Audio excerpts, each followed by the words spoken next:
Ready? All right. So this is the Shooting of Dan McGrew being read by, or recited by, the old Tumbleweed, Tony Sanders. Go ahead. Here we go.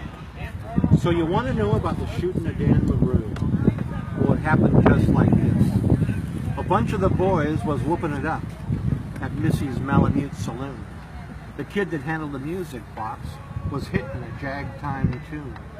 Back of the bar in a solo game sat dangerous Dan McGrew, and watching his luck was his light of love, the lady known as Lou. When out of the night, which was 60 below, and into the din and the glare, there stumbled a miner fresh from the creeks, dog dirty and loaded for bear. He looked like a man with one foot in the grave, and scarcely the strength of a louse. Yet he tilted his poke of dust on the bar and called out, "Drinks for the house!" There was none could place the stranger's face, so we searched our heads for a clue. But we drank it all. And the last to drink was dangerous Dan McGrew. There's men that somehow just grip your eyes and hold them there like a spell. And such was he. And he seemed to me like a man who'd lived in hell, with a face most hair and the dreary stare of a dog whose day is done.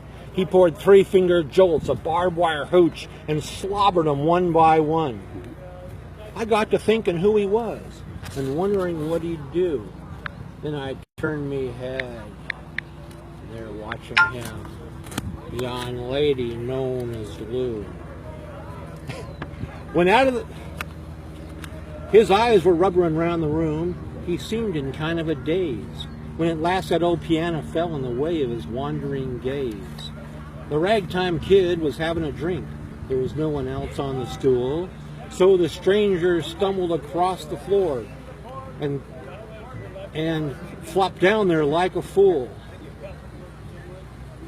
In a buckskin shirt, all glazed with dirt, he sat and I saw him sway. Then he clutched the keys with his grimy hands. My God, but that man could play.